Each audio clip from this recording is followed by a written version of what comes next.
Mhm. Hey, we're live again. Look at that. Magic of Oh, the internet. what do you know? Yeah. Hello and welcome to episode number 865 of the Player One podcast for Tuesday, June 20th, 2023. I am your host, Chris Johnston, and with me as always from Canada is Mr. Greg Seward. Hello. How's it going there, sir?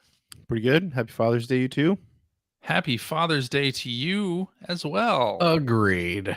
Yes. And joining me from the great state of Washington, Mr. Philip Theobald. Hello. Hello. How's it going? It's going well. How are you? Oh, I'm fine. Yeah? I'm fine. I can hardly complain. Hardly complain. It's true. You finish up the Pac-Man Lego set, by the way? I did. You did? I did. I mean, it was. I haven't opened mine yet either, as you might be able to see. It was mostly finished last week. All I had was one little thing left, right? the little kind of diorama of the woman playing the tiny Pac-Man machine that you can hide away inside. But yes, otherwise it was all functionally like the main build was done. It's actually you can't see it right now. This little display case right here behind me. Yeah. It's whoop, whoop, whoop, whoop, whoop, whoop. It's up on top of it. Oh, nice. Yeah. Okay. All right. So I want to say, okay, well, wait a minute. I was about to give CJ too much credit. Okay. But I see that the Pac-Man Lego box is on the shelf back there. It's on the shelf. Along with the extra, like the bonus set that you got for ordering it. Yeah. And I see the PSVR 2 case back there, which is great. Of course, I still see the PSVR 2 sitting on the ground. That's right. In front of the television. It is. So that case is really getting its work done. But I was using it. And then you put it away. Were you using that monitor that's on the ground there too? Yeah. That looks like a computer, actually. Is that a monitor? That's my 2013 iMac. Yeah. Oh, okay. So, that's where it lives now. That's where it lives. Yeah. Okay. No, that should go to recycling, really. Ah. And it will eventually. I see. Yes. Sure it will. Yes. Yeah. But we're getting there. Things are happening back there. Yeah. Looks like your pile of photos is starting to slide a little bit. Yeah, it might be. It might be. Want to push it up to get it a little more vertical. Okay, I'll have to do that. Yeah. Let's talk about some video game news, shall we? Oh. So last week when we recorded, the weekend of not quite E3 wasn't quite finished, but on Monday, a lot of Ubisoft negatives in that sentence. Had their Ubisoft Forward event and showed off gameplay of Star Wars Outlaws, which we only got a CG trailer before that, but this showed like 10 minutes of gameplay. It showed like a gameplay sequence, and I don't know about you guys, I thought it looked awesome. Yeah, looks pretty cool. I mean, I was excited for it before, but I am still excited for it. It really reminded me of like an old school E3 gameplay presentation as well that had a good mix of stuff, and you were expecting any of it could go wrong at any time, but of course it didn't because this was pre-recorded. But yeah, it looked great, and I'm very excited for it. 2024. However, what's up with the aspect ratio? Was it 4:3? No, it's like it's got the black bars on the top and bottom. It's like a very, very wide screen. We call that letterboxed. Yeah. So it's 70 millimeter. Well, clearly games are shot in 70 millimeter, of course. Yeah. I wonder if that is going to be adjustable or if that's like the preferred cinematic viewpoint, aspect ratio. We'll see. I don't know. Yeah. I'm not on the dev team for this. So I can't. Why not? They won't let me into their Slack channel, so I don't know. I see. Well, yeah, it looked great though, and I'm very excited about it. There were some other things in the Ubisoft thing, including a Skull and Bones musical presentation. I love that that's still a game. Oh my god. The game is not out yet. How long has that been coming now? They announced it right after Sea of Thieves came out, or maybe even before Sea of Thieves came out. Thieves came out. Yeah. So it's been 5-6 years at least. And they announced a beta happening in August. And then after they announced that, they said, oh, only for PC, not console. So, yeah. Will this game ever come out? I think it kind of has to because of the Yeah, it does. But subsidies the Singapore government has given to Ubisoft. 2013 began development. Oh my god. 10 years. Wow. It's a long development cycle. But maybe eventually it'll come out. No date on I'm sure it'll be great. Yet. Yeah, probably not, right? No. In the extended version of the Xbox Showcase, we learned that Hi-Fi Rush is getting an update. Did you hear about this? It's Arcade Challenge update with some new modes, new achievements to get, and you can speed up to 200 BPM. Cool. That's I don't know what that means. That's a lot of BP per M. That presumably speeds up the music. I assume. BPM. Yeah. Forces you to make your combos quicker. I assume CJ, so. Probably a little extra challenge. CJ, is that what that is? How could a championship DDR player like yourself not know what BPM stands for? Well, I wanted to see if it meant anything else in the game other than that. I mean, I knew what it meant. Have you tried playing the game? I have played the game, yes, mm-hmm. but not for a while. Not for a while. Yeah, not for a few months. Mm-hmm. Yeah. But yeah, we're getting arcade mode, a BPM rush mode, power up, tower up, where there's a rhythm tower challenge with a new twist. You get upgrades and bugs between rounds. Oh, so you get stats and other boosts. So we're still talking about Hi-Fi Rush. I'm sorry. It seems like a roguelike mode there. But yeah, sounds interesting. Coming in July. Yeah. Excited about that, Phil? You gonna play through it again? I mean, those modes are not anything that are terribly exciting to me. I see. You know, one of the main reason why I like Hi-Fi Rush so much is because of the story progression, which these are not really adding to. So that is true. That is true. All right. Well, Sony has announced that they are going to roll out cloud streaming support for PlayStation Plus premium members. So this means games that are just owned by you, digital versions of games you own, you can stream even if they're not on PS Plus.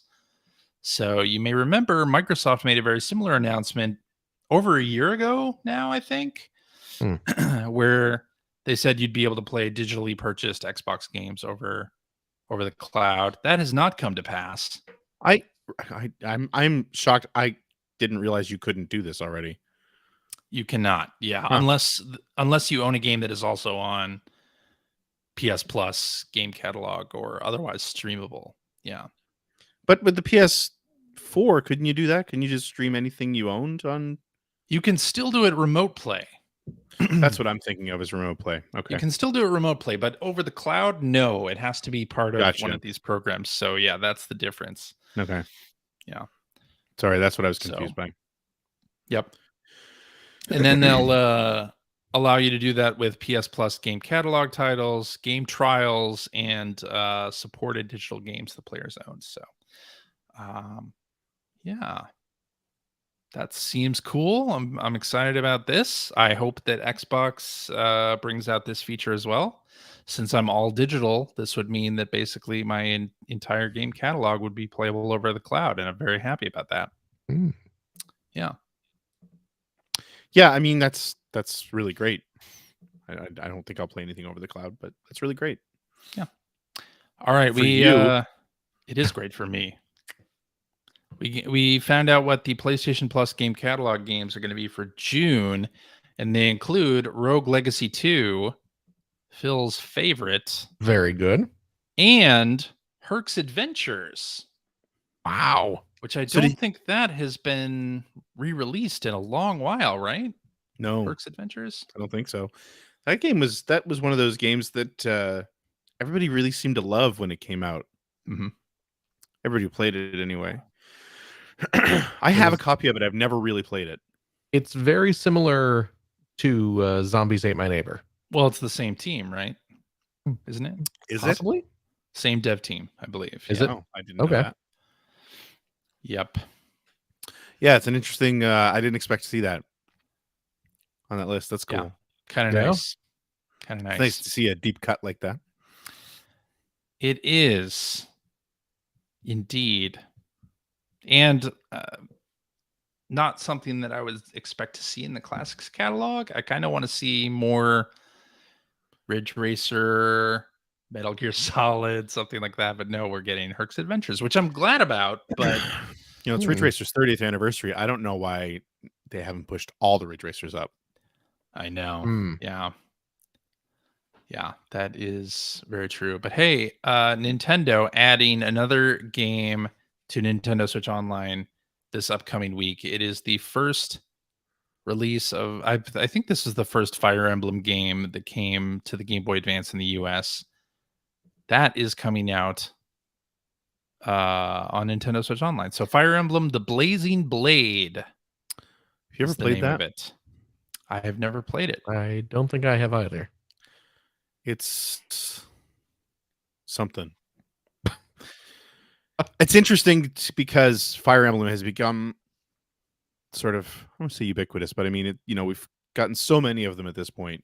Mm-hmm. The fact that we weren't getting the series back when it was new, it's definitely interesting to go back and try it.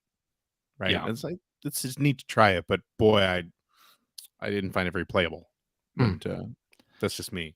Well, this particular game was the 7th game in the Fire Emblem series. Jesus. Yeah. Okay. But this isn't the one I'm thinking about then. The first to be localized into English or any language outside Japan. Right. Okay. This is all right. I understand now. In my head I was thinking, this is like the Famicom, because we got the Famicom version. We of did. The first game on something. Yeah, not NSO. That was re-released by Nintendo as a digital right. game. That's what I was actually thinking may have done a physical I think you're right. edition of it too. Yeah. Yeah. With like a Nintendo Power poster, like as if Fire Emblem had been an NES game in North America. That was the one I was talking about. Yeah. Sorry. Okay. Yes, I remember this one. This is when they finally started releasing them here. It's pretty. I remember it being pretty good. Advance game, but it's still not. It's pretty good, but it's like if you sort of got into them in like the 3DS, the DS 3DS era, it's going to feel going old. back. Yeah, it's going to feel old. It's going to feel old for sure. And I think they released this one after Roy and Marth got popular in Smash Brothers, right? Is that why they ended up doing this? Because could be. Fire Emblem was a part of Smash Brothers before this in the US. But anyway, hey, that's what we're getting. Let's talk Spider-Man 2, because Sony has revealed the collectors and digital deluxe editions of the game. It's a pretty cool statue that comes with the collector's edition. Very cool statue that comes with the collector's edition. Yeah, a 19-inch statue. Featuring. What are you gonna do with something smaller than 19 inches? Peter and Miles battling Venom. So that is available via direct.playstation.com. Oh. But yeah, they're also doing like a collector's edition digitally that includes, as Insomniac often does in their digital pre-orders, some early unlocks. So the suits that you get are not exclusive to the pre-order, but they are like early unlocks, and you get like 1 gadget and 3 skill points as your early unlock. 3 whole skill points? 3 whole skill points. Down. Holy shit. And you pay an extra $10 for I don't know what to do with all that skill. Who could even live at that speed? But some of these suits look awesome. So I'm tempted. Decent. Tempted. Oh god, that's CJ for I'm buying this. Oh, absolutely. Oh, I'm definitely. Yes, definitely buying it. But I'm very excited about Spider-Man 2. Oh yeah, me too. Oh It's yeah, like definitely the game I'm most looking forward to for the rest of the year. I might pick it up. I'm definitely picking it up. Yeah. I'll pre-order the hell out of it. Whoa. Yeah. Relax. Hey, that's what I said. I'm going to pre-order. We already used our one swear. Did somebody say pre-ordering the hell out of something? Oh, CJ. Hi, CJ. Hi. That creepy. How are you? That did get creepy. All right. Let's hop into what we've been playing. Why don't we? Why don't we?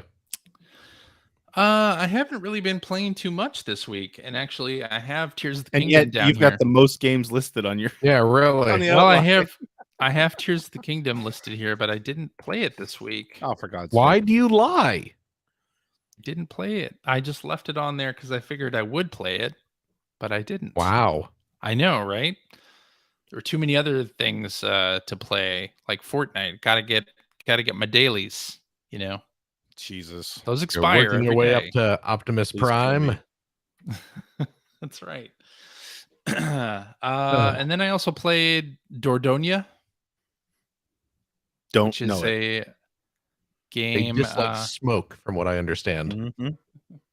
Dordogne, which I think is like a region or city in France, something like that. You're thinking of But this Paris. this game is, I would say it's like a Studio Ghibli-esque graphic adventure game where you follow this girl returning to her grandmother's house and kind of discovering the secrets of her family. And the grandmother had a falling out with the girl's father, apparently, like years ago. So the graphics are all in watercolor and they look really quite stunning, actually. And this game is on Game Pass, so there's no reason not to try it. Phil, you might like it. It's a very Ghibli-esque, Really? in its presentation, and it's a graphic adventure. Is it Ghibli-esque as well? Because that's the actual name of the studio. I'm talking the Western version. Oh. What people say. I see. In Japanimation circles. I understand. Oh, I love Japanimation. Studio Ghibli. Astro Boy is my jam. Yeah. But it's a cute little game. It's a graphic adventure where you're like reading a lot of notes because the grandmother has passed. So you are going to her house and No, I don't want pictures of France. I want pictures of this game. You're gonna have to include the word game in your there it is. Google search. Phil was going to pick up his mouse and tell the computer to hello computer. Yes, exactly. More pictures of the game, please.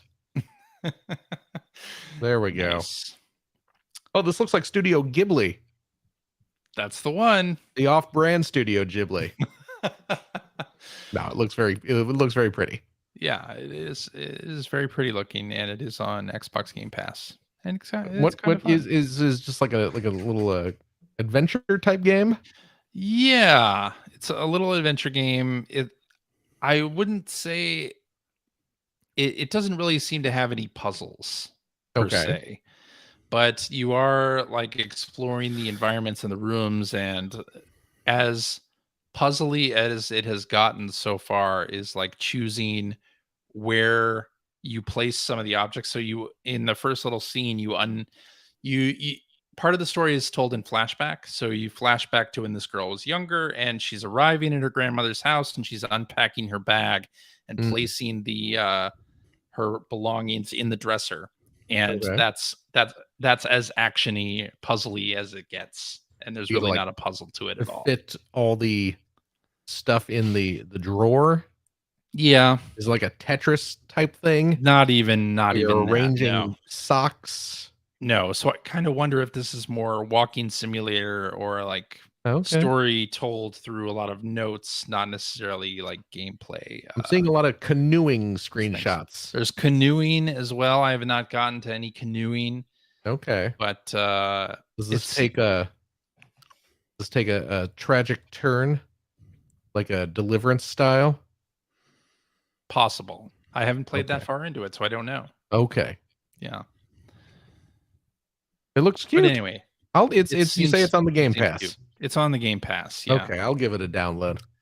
Yeah, and then I also played Walkabout Mini Golf with Micah and Beachtron from our Discord and Beer Monkey from our Discord. And it was a ton of fun. They were playing on their quests, and I was playing on the PSVR 2. The game supports cross-platform multiplayer, and it includes voice chat as well. So you can hop in, and we played 18 holes of this sort of gothic Castlevania-ish looking level. A lot of gravestones, a lot of fun variations on mini golf holes in that. So we had a lot of fun. I got a hole in one at one point, and Nice. I was very excited about that. Yeah, Walkabout Mini Golf. If you've not played it, it is VR only mini golf game, and they have a ton of DLC courses as well. Some from licenses like Myst or Labyrinth is another one of their licenses, and all the courses are designed really well. They're a lot of fun. And so this is the first time that I actually played it multiplayer. I played a bunch single player on both the Quest and PSVR 2, but this is the first time I had dabbled in the multiplayer. So I think in our VR channel on Discord, we're going to get a regular get-together of people to play Walkabout Mini Golf. I don't know if either of you are interested in that, but you can play it on the Quest or on PSVR 2, and you don't have to have purchased the DLC course that we're going to play. So we could play the Labyrinth course even if you've not purchased it. Oh, very nice. I'm in. Yeah. So we'll do another one of those in a couple weeks. But yeah, had a lot of fun with that. And then I'll hold off on the next game that I played. And Greg, you can probably talk about this too. The Final Fantasy 16 demo, which actually it looks like all three of us have played. I guess I can't talk about it. No, as CJ already said, I'm forbidden to discuss it, I guess. Yeah, Phil cannot talk about it. He's forbidden, as he said. Wait, that's all we've had to do for the last 17 years? Yep. Forbid Phil to speak. That's how we do it. Who knew it was that easy? Look, I'm nothing if not polite. Meh. Shut up, dork. No one likes you. You ugly fart. There's the Phil. Wow.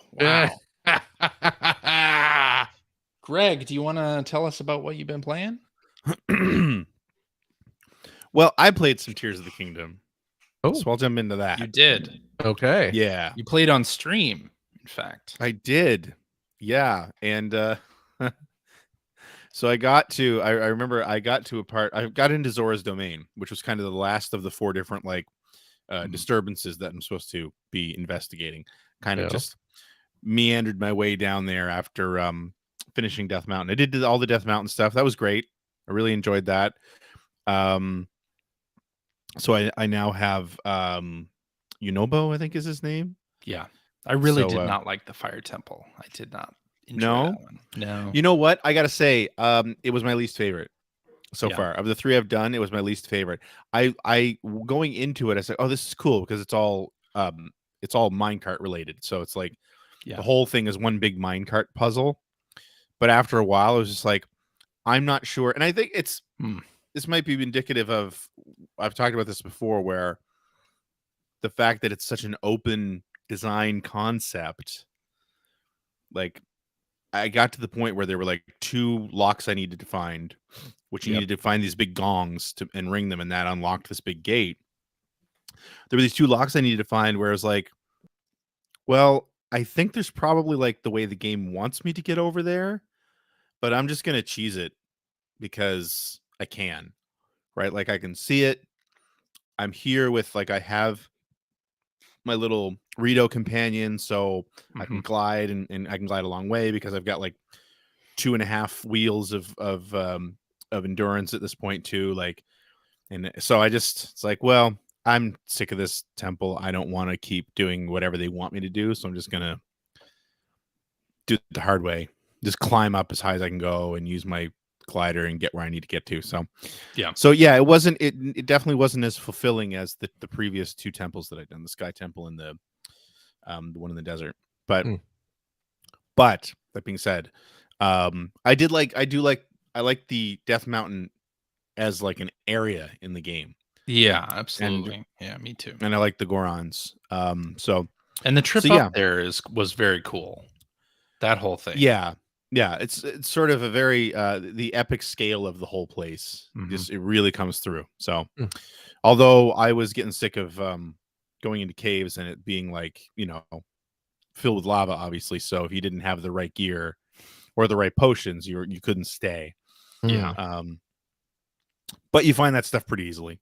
So didn't bother. And I have a ton of precious stones and everything to sell at this point, and you get more for them in the Goron city. Right. Oh, really? So yeah. I think they buy them for more and they sell them for less than elsewhere in the game. Okay. So they sell diamonds and stuff up there. So you start your old little trading company. There you go. Emergent gameplay. So I'm down in the Zora. Is it Zora? Yeah. Domain. Dealing with the sludge falling from the sky. There's not really a whole lot to say about it, other than when I was streaming it the other night, that was where I got to, and I got to the area where the sludge was, and I was just running around, and completely missed when I went up to the tower in that area. I just apparently just ran by a Zora that was covered in sludge and laying on the ground dying. Oh, I didn't even see it. Whoops. And I went into the tower and I, activated and everything. And Mike, your best friend Mike, was watching, and he's just like, I love that Greg just left that guy to die in front of the tower. That's funny. So anyway, I went back and saved him yesterday. But so I got my Zora armor back. So now I can swim up waterfalls, which I realized when I got it back that was my favorite armor from the previous game. Like, if I was to go back to my save file right now in Breath of the Wild, he'd be wearing that armor. I just like the way it looked a lot.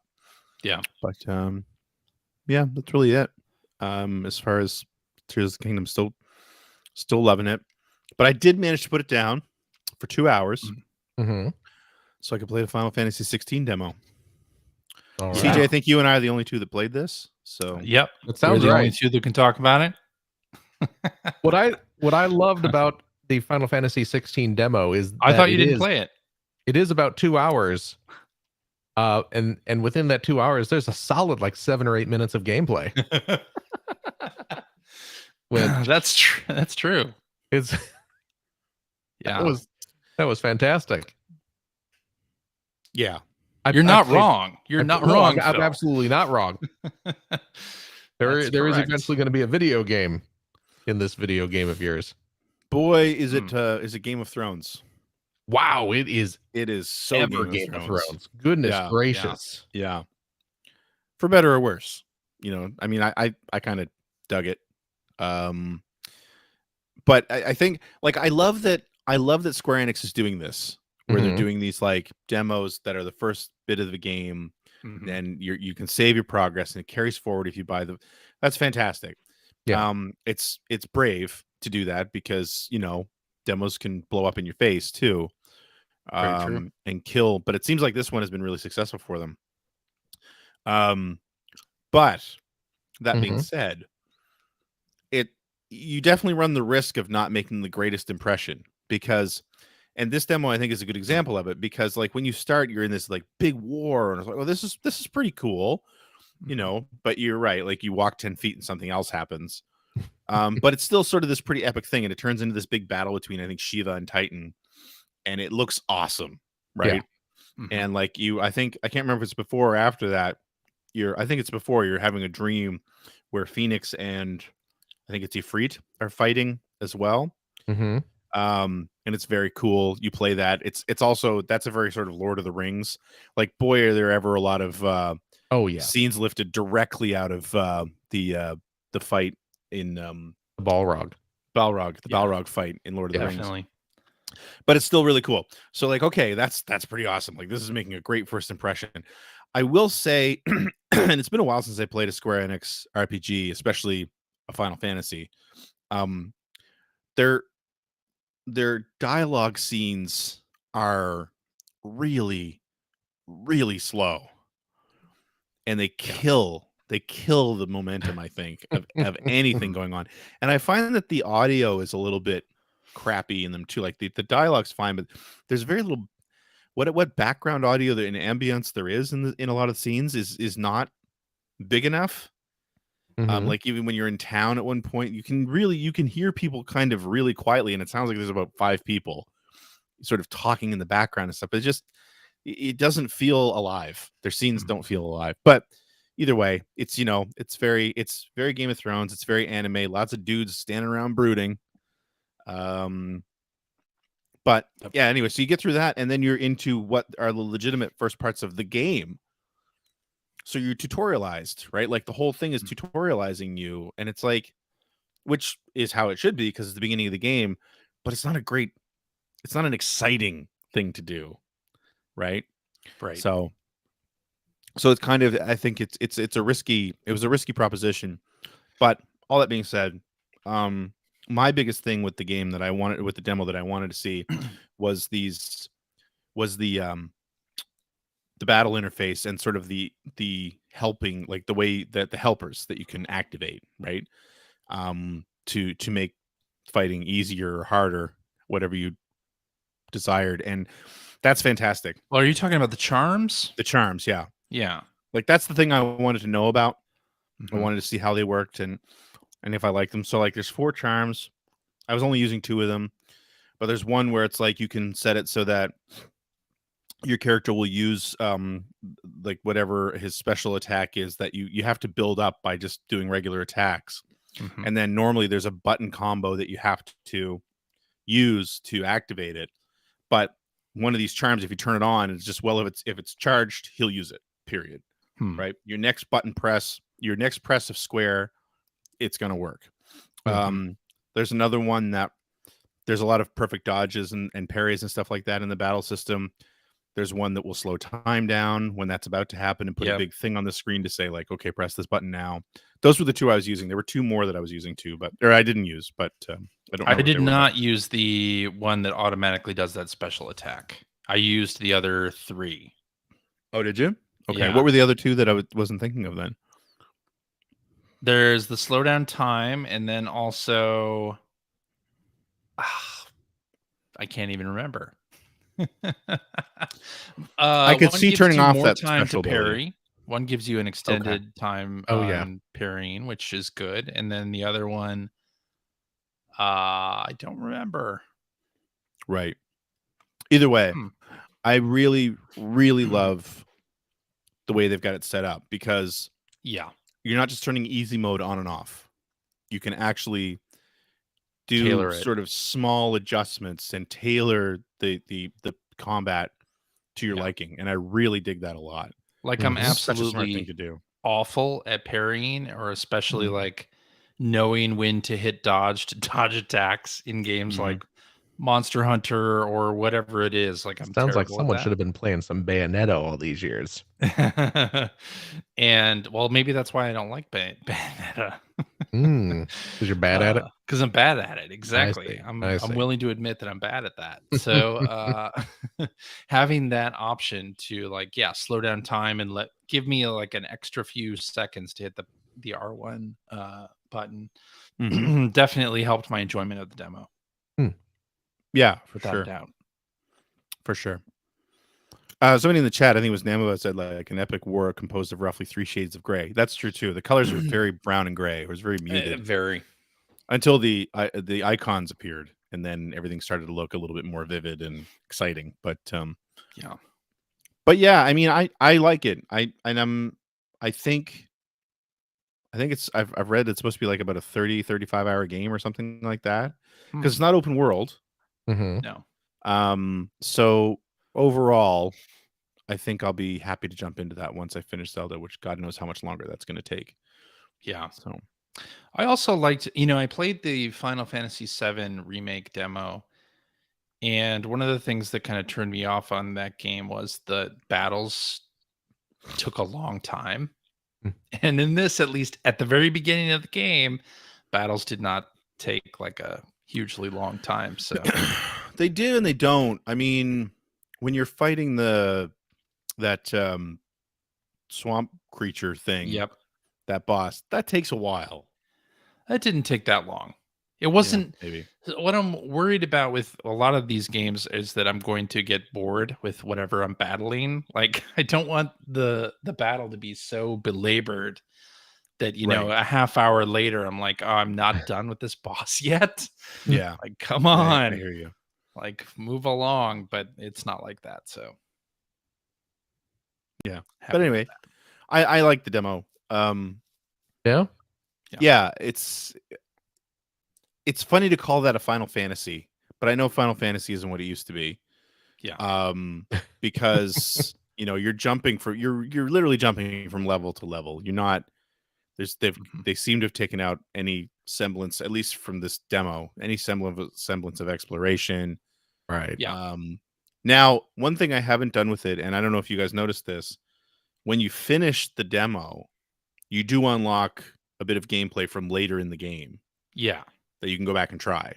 Where they give you, it's from later in the game, and they give you things that you wouldn't even have at that stage in the game, so that you can try out more of the battle system. And you've got like control of two icons, and I haven't tried it either, but I thought that was smart, because it's like, you know, obviously you save this and you're going to pick up where it left off, but again, you haven't seen the super exciting parts of the game.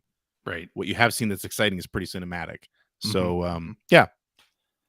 Wow. But I'm going to try this. I'm going to dive back into Final Fantasy with this one, and me too. Yeah, see if it sticks. The demo convinced me to pick it up. So yeah, nice. This is all right. The first time I've bought a Final Fantasy game since maybe 10. So it's been a minute. I will say the 7 remake was really good. I didn't think it was going to be, but I got talked into trying it, and I really did like it. But that's on PS Plus, so yeah, it is. But you have to accept that. And I mean, Final Fantasy hasn't been what I think of Final Fantasy for 20 years, but you know, I've been so checked out on the series in general that it feels new. So yeah, especially with the more actiony battle system that this one has. Oh, and I really enjoyed the active lore system. Did you see that? I tried it when they tell you about it, but I didn't use it after that. I should have. Where you can like bring up a menu. It's kind of like the Amazon X-ray thing for streaming, where it will tell you who's in the scene and who they are. Exactly. I really appreciated that. I know I'm going to appreciate that later in the game, for sure. But speaking of Amazon, completely separate to this, you just made me think of it. I started watching The Lake on Prime. Oh yeah, this past week. Highly recommend. Is it good? It's a Canadian comedy that I'm not going to say it's as good as Schitt's Creek, because it's not. Okay. But it reminds me of Schitt's Creek a lot. And I highly recommend it. And it's got the whole reason I even tried it was because what's her name? The actress that's in it is Julia Stiles. Julia Stiles is one of the main characters in it. And I hadn't seen her in anything in a long time. So I kind of started watching based on that. One thing that happened though in the second season, there's only 2 seasons, and I basically binged them. The second season, the grandma shows up, and I felt a little old because the grandma is Lauren Holly from Dumb and Dumber, the main female lead in Dumb and Dumber, which I realized came out in the 90s, so it's been a long time. But I was like, Jesus Christ, she's the grandma. Yeah, so old. I imagine that'll happen more and more often. More and more. Yeah. But anyway, it's really funny. I highly recommend it. I know that has nothing to do with Final Fantasy, but you said Amazon, and it made me think of it. I did. That's it. That's all I've been playing this week. All right. Phil. Yeah? What you got for us? I mean, the main thing I played this week was indeed that Final Fantasy demo. Now, were you playing? I know this is a big thing for you. Oh. Graphics mode or performance mode? Graphics. So you're okay with 30 frames a second? You mean, whore. The human eye can only perceive 24 frames a second. So That's not true. from what I Man, understand, I feel like I'm on Usenet in the 90s. it's 12 frames per eye. So I see. checks that's out. how that works.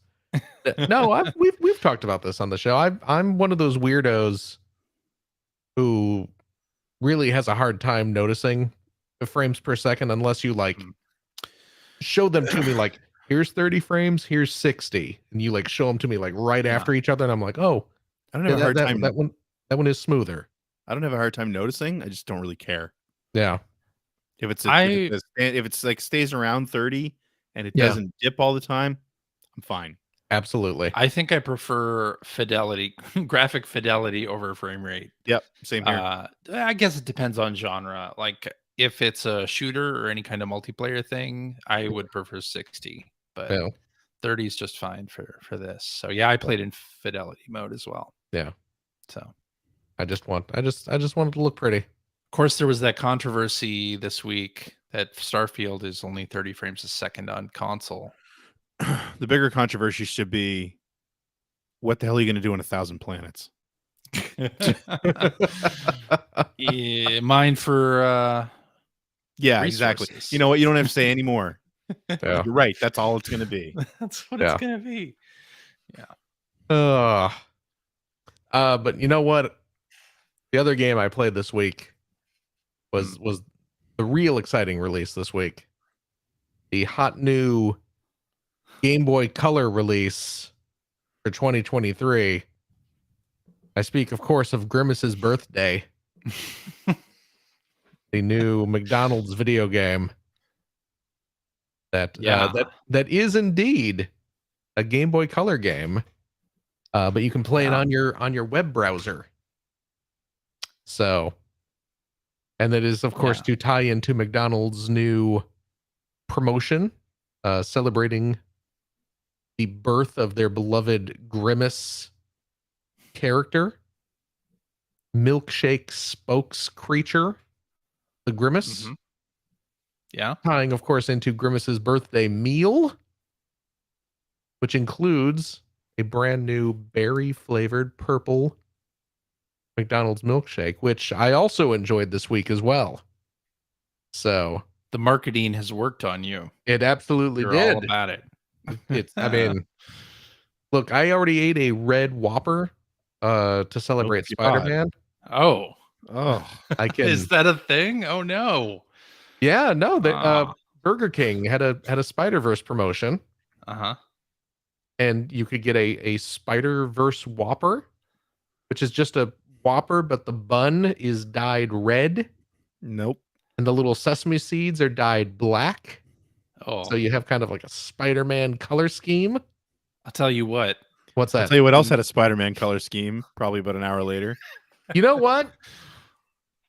I mean, I don't want to say I'm disappointed to report that was not the case. You are. But I'm a little disappointed that wasn't the case.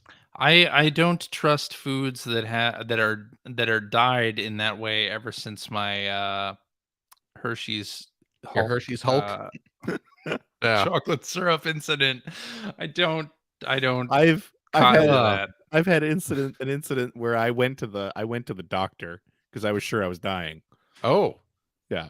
And the doctor said, "Did you just drink a lot of Hulk?" You know what it was? It was, I don't know if you guys ever have beets, like just pickled. It's a pickle. My mom makes them anyway. Beets, yeah. It was just beets. But I'd eaten a lot of them because I love them the way she makes them. No. And by a lot, I don't mean like, a whole jar or anything like that. But it was more than a couple at dinner. And then I was pretty sure I was bleeding. I gotta go to the doctor. But then it stopped. By the time I got to the doctor, it stopped. And she guessed it right away. She said, "You've been eating beets?" I said, "Yeah." She said, "That's the problem. Just don't eat so many of them." Yeah, moron. Second question on the questionnaire. Yeah. Well, shit. Yeah. Done. Thank God this visit's free. the doctor would ask me, "Have you been eating beets?" And I'm just like, "What do you? Come on, look at me." The doctor should know you better than that. That's right. Okay, let me ask you this: Have you been eating Whoppers with red food coloring? Oh well, yeah, several. Of course. Yeah. They're for a limited time only. I Why wouldn't I? want to say that she'd know why you were there, and she'd actually come up before your appointment into the waiting room and say, "Let me guess, Yeah, Spider-Man Whopper. yeah. Have you had them? Get out. Okay. $500. More time for me to head to the BK. Down a few more before they swing away. Oh God. Wow. No, the Spider-Verse Whoppers did not make anything red, sadly, and no purple. No Grimace. The Grimace shake. I'm afraid. No Grimace colored. No Grimace. Yeah, no Grimace material. poo. No. But what color is Grimace's excrement? That's brown. Gross. You're gross. You think it's brown? Yeah, You're of course gross. it is. Not purple? No, that's ridiculous. Come on. What is he? Is he a cannibal? Is he eating other Grimaces? Is Possibly. is your fecal matter a pale milky white? Sometimes. Does it? Well, Oh, you should. maybe you need to get to the doctor. Oh no.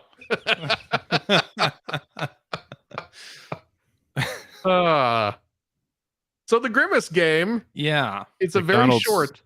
McDonald's magical pansexual non-threatening spokes thing. That's the one. Take bit it from me. I Love you. It's a bit bad. Pat! Pat!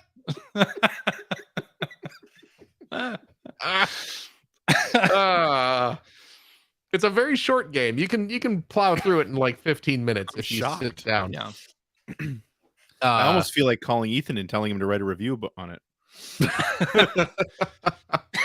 I'm gonna go ahead and say this is better than the Austin Powers games. What about Little Nicky? He loves Little Nicky. Well, that now we got a competition going. Mm-hmm. Yeah. But yeah, it's a very short game, obviously meant to be kind of like a quick kind of tie-in promotional item, I guess. But I love that whatever marketing firm did this for McDonald's actually went to the trouble to make it a Game Boy Color game that you can then take the ROM and put on like a pocket, analog pocket, and play it. Just waiting for LGR to announce the physical copy. It'll be ready for Grimace's birthday 3 birthdays from now. Be ready for Grimace's retirement. Wow. But it's the first couple levels you are skateboarding. Grimace is on a skateboard. Grimace always did. Yep. Yep. Sure. And you play the first couple levels grinding on rails, collecting milkshakes, and then it turns into a more traditional platformer. Where again you're just running from left to the right, trying to collect milkshakes. And then there's an exciting ending where you get to, spoiler alert, for the like 10-15 minute Grimace's birthday game. But you actually get to go to Grimace's birthday party. You get to choose what cake you want. So there's your replay value. The birthday cake I chose, again, spoiler alert, just a giant pile of McNuggets. Jesus. That tracks. Smear on some hot mustard frosting. God. And you're golden. Toasty golden. Oh boy. You ever have that hot mustard? Hot mustard, no. What? I would get honey with my. I don't think you get hot mustard here. Yeah, really? I was a honey guy as well. Now honey but or it honey sucks mustard? because the honey ones, just the honey, but the honey packets were really tiny. Yes. Honey Yeah. on a McNugget is quite good. It's not hot mustard good, but it is very good. If I was at a McDonald's and they said we don't have hot mustard, and I couldn't just immediately leave, which is what my instinct would be, I would go for straight honey. So I see. Not now, if I'm barbecue at sauce or anything. Yeah, what's that? No barbecue sauce. Barbecue sauce. Come on, not for come me. on. No. That's a rookie move. Yeah. Now, if I was going to Wendy's and getting some of their nuggets, I'll get the honey mustard. It's all about the breading, you see. That dictates what sauce you use. Anyway, it's a cute little game. Cool. Cute little game. So give it a try. Spend 15 minutes on it. You'll be fine. You'll be glad you did. Well, you will have done it. There you go. So that's the big thing I played this week. I didn't get a chance to play too much more Zelda this week. I was too busy with Grimace. So you haven't done the Wind Temple still? No, I did the Wind Temple. You did the whole Wind Temple? Did I not? You hadn't done that. Did I not talk about this last he was week? sort of in the middle of getting there last. You were in the middle of getting there. No, yes, I finished the Wind Temple. I got up to the airship inside the storm. Yeah. And I got through that, and I fought the big centipede monster, and I beat it. Yeah. Yes. Okay. So have you gone to the have you gone into any of the chasms that are around the world? I believe they're pronounced chasms. Chasms? And no, not yet. But that's not yet. Okay. Now you said, if I remember correctly, that's where you can find the auto build. Mm-hmm. Correct. Okay. Yeah, you'll want to go into the chasm that is. Okay, I believe it's chasm. You want to go into the chasm, right? That is directly south of Lookout Landing. Yeah, okay. Just kind of continue on that line. Okay. Yeah. Should I do that next? Should I do that before going? You can do that at any time. You do what you want, big guy. You can do that at any time, but I think it's a good one to do earlier on. Yeah. Okay. I will look into that next. Okay. Just south of Lookout. South of Lookout Landing. South of Lookout. Yeah. Cool. But yeah, that's it. All right. Well, I guess that means it's time for tweets. Oh, twiddling diddle and diddle. Oh, twiddling diddle and diddle, diddle, diddle, diddle. Oh, doodle and dee. I wanna a tweet for you, another tweet for me. We're gonna flip a doodle and a flop it down. We got Mastodon, Blue Sky tweets all over the place. What's going on? Dootin' with the tweedledee. Wow, oh yeah, we got them tweets for the whole family. So come on down and see what you can see. We got the tweedly twat, a tweedledee. There you go. All right. Yeah. Let's do this one from You liked it, Greg. A gamer looks at 40.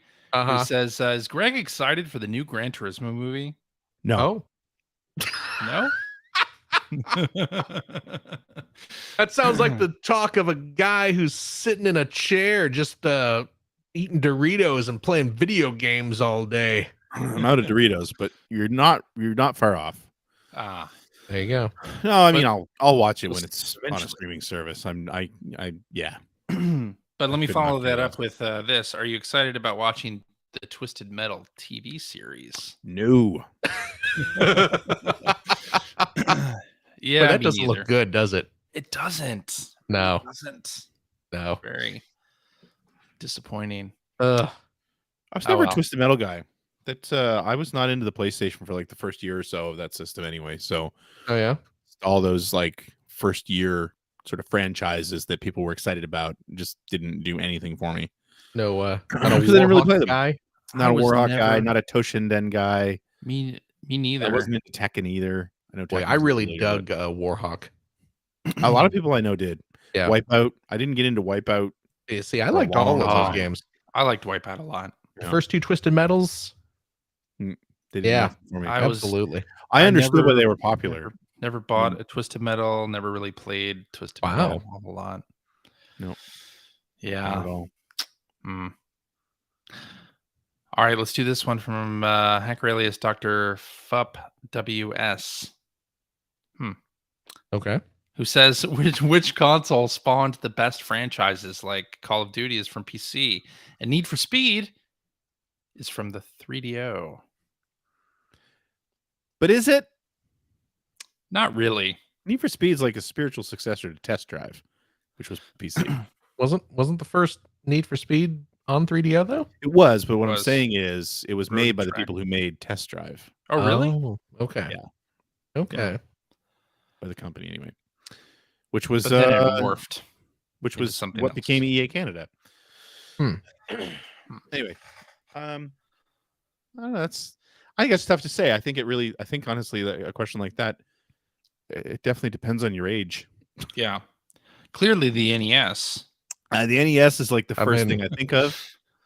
But I mean, Zelda, Mario, Final Fantasy. Mario Quest. was an arcade game.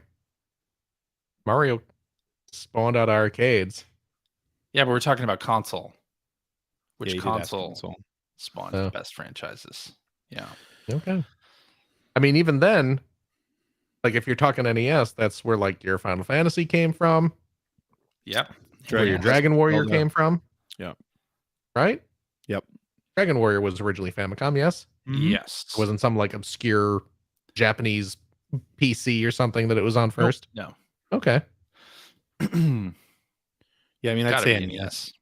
Yeah.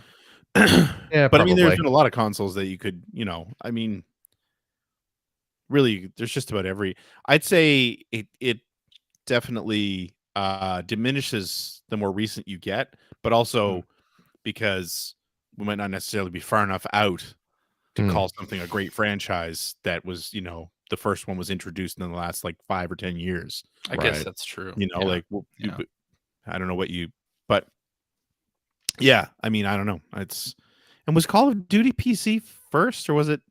I think it was PC first.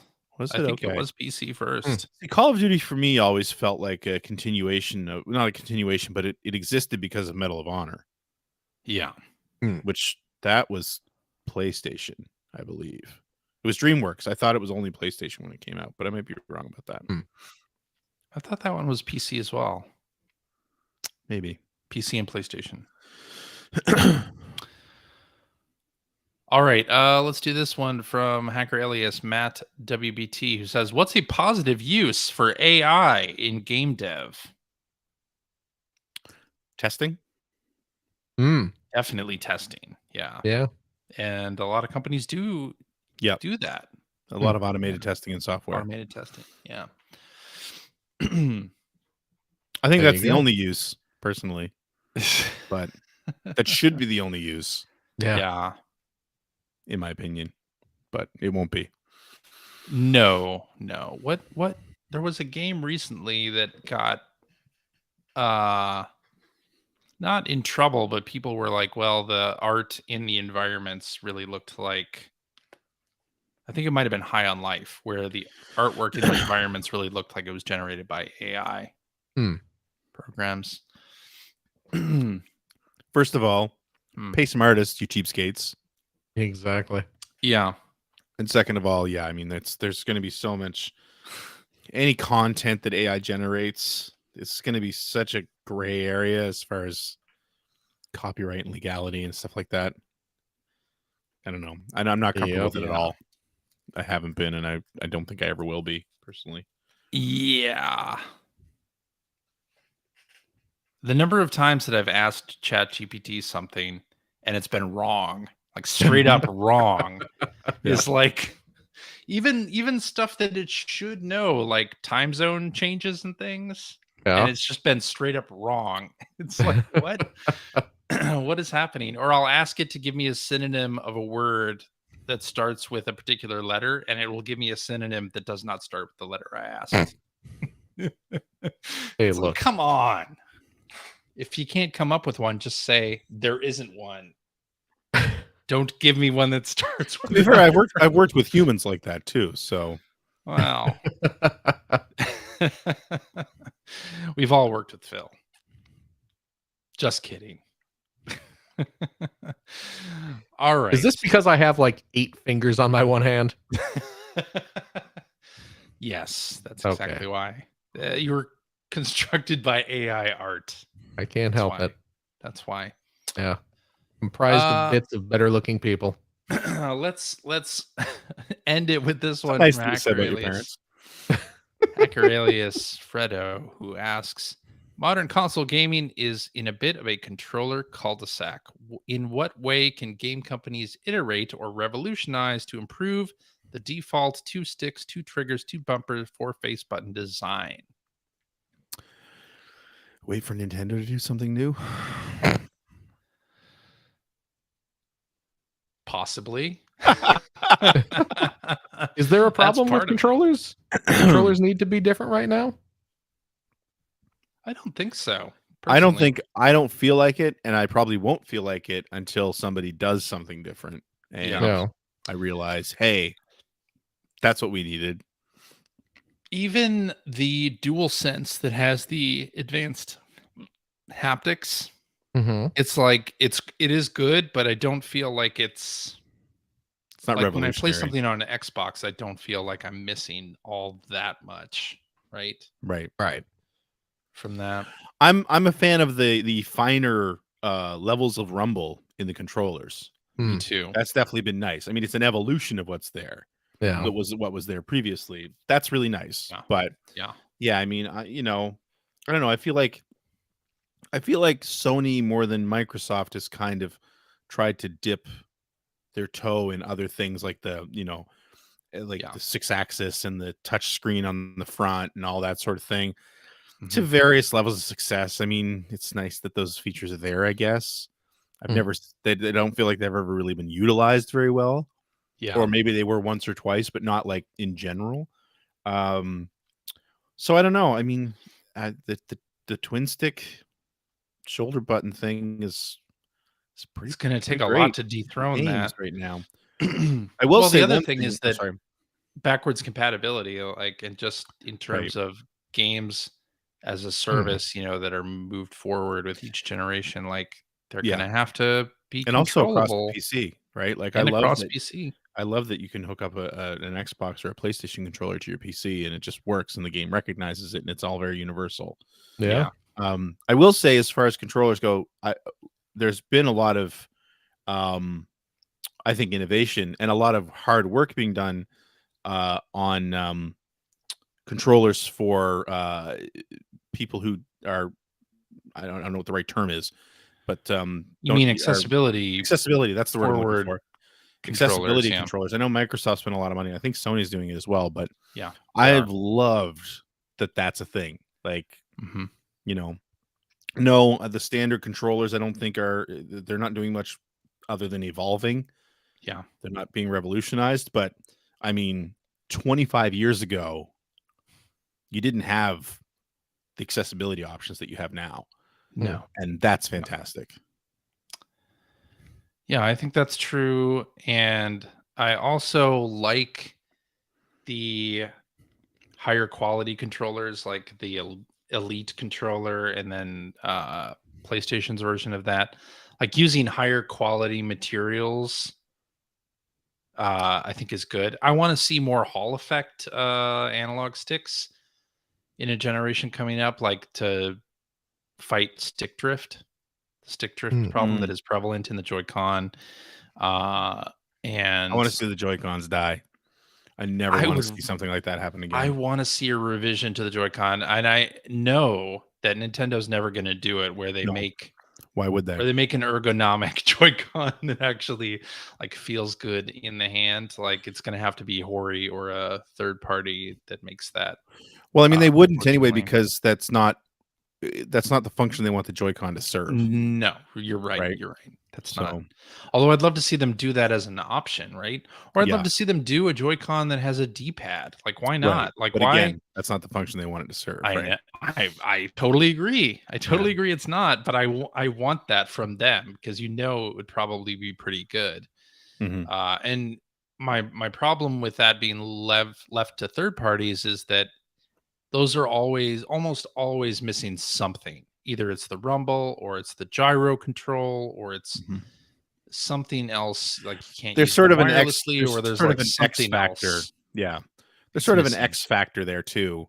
Yeah, that I find you get with maybe not all console manufacturers, but for the most part over the decades, third party controllers always feel a little less put together. Like they feel less lower quality. They, it's been some good stuff. Don't get me wrong, but like there's been very few times, if ever, that I can think of that I picked up a third party controller for any system and thought, oh, this is better than what it came with. The first party Pro controller, or the exactly. Party, yeah. Now, if you have systems that had crappy controllers to start with, I'm sure if somebody puts some time and thought into making a good third party Jaguar controller, they could do better than what was shipped with the system. But for the most part, that's true. That's true. I would just like to see Nintendo either let third parties actually use some of the stuff that Nintendo does in their own Joy-Con, like the HD Rumble, like gyro, etc. Or Nintendo make one yourself. But they'll probably never do that. No, sadly. All right. Well, hey, I think that's it. Oh, you say so. All right. I do say so. Alrighty, and that is our show for the week. Thank you this week. Oh, yeah. Okay. Thank you very much for listening. If you have a question for us or would like to comment on something you heard, you can direct that to @P1Podcast on the Twitter, or @P1Podcast at mastodon.social.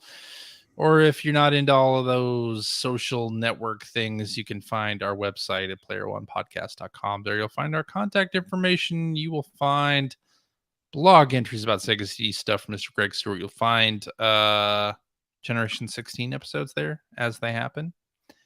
And you'll find show notes and links to all the things that we talked about, alongside a link to our Discord server where you can discuss this episode with us and our other listeners. If you would like to subscribe to the Player One Podcast, you can do so by visiting player1podcast.com or by loading up your favorite podcast listening app. We're also on Stitcher Radio. We're on Spotify. You can like us on Facebook. You can watch video archives of our show on the youtubes.com/P1Podcast, or watch us live most weeks on the Facebooks, the Twitch.televisions, not Twitters anymore, but other places. YouTube, of course. Yeah. Just follow our Twitter or Mastodon account, which is @P1Podcast, plus whatever Mastodon stuff it is, to find out when we are doing our next live show. Typically, it is Sunday nights at 5:30 Pacific time. A little later today, but don't worry about that. It's typically at 5:30. And I'll tell you what, if you like what you heard, and how could you this time? Oh, right. A little something else. Yeah. Yeah. If you like what you heard, you can head over to patreon.com/P1Podcast, throw a few shekels our way. CJ needs clearly some nails to put that art up behind him. Yeah. That's right. A new pair of shoes. Poor guy. Okay. He's worn through the soles, I would imagine. Yeah. No, your Patreon funds do help support our show, keep us streaming and all that good stuff. And I'll tell you what, if you are a Patreon supporter of the $5 tier, ooh, cheap. You gain special access to a bonus episode. We record it right after this.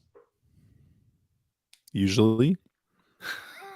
Where we play games, crack wise, having fun doing all the stuff we can't do on the regular shows. CJ! Yes. Do we have a show for this week? I bet we do. I bet we do. I don't know how I knew that. Maybe because we already recorded it before. Oh my gosh. This. Yeah, with special guests revealed Luke Lore and Captain Logan. Another AI art quiz. This one with us and our guests integrated into game art, basically, and we had to guess what game we were starring in. And it was great fun. And you should check it out. You'll be able to watch that episode. I wouldn't suggest listening to it. Now, this although the audio version will be on the Patreon feed, but this is one you kind of have to watch. It's worth watching in video, and yeah, it was certainly worth it. Absolutely. From our friend Mike. Yes. Yeah. So please join us for that. And I'll tell you what, if you have a couple bucks left over, head over to patreon.com/Greg Seward to help support Greg's outstanding, and it is outstanding web series about North America's favorite runner-up, the Sega Genesis. Thank you, Phil. And if you are a supporter of the $5 variety, also cheap.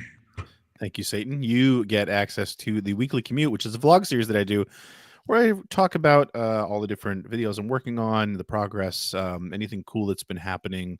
Like lately, I've had a lot of success reaching out to the original developer of the game that I'm working on next for Generation 16. It's really great. Stuff like that, as well as I've been going back through old classic reviews that I wrote before my time at Ziff Davis and rereading them. Still in a bunch of N64 games. Just did Hexen 64 recently, which was the game that kind of was one of the first games that I reviewed where I sent the review to a PR firm just to say, hey, we'd love you to support us. And they came back and said, yep, we'll do that. And we started getting free video games. Look at that. Yeah. Huh. Anyway, it was an important review for me. So, yeah. So please consider supporting the show. It helps mostly pay the bills for things like Adobe licenses and stuff like that. Nice. So there you go. Please enjoy. Is that it? That's it. That's it. No further business. CJ? Yeah. Thank you very much. Thank you, Phil. And hey, I was on the Y Button podcast this week. Oh, and right. I had a lot of fun talking to Kyle Starr, the host of that show, and he's had a lot of really interesting guests on that show. I'm on the 5th episode. And yeah, a lot of interesting guests and then me. So like Brendan Bigley and Christian Spicer are guests on there too, and it's certainly worth subscribing to Y Button, not only to listen to the episode that I'm on, but the other fine people that Kyle has interviewed. So check that out. I'll put a link to that in the show notes. Very nice. Yeah, go check that out. Gregory.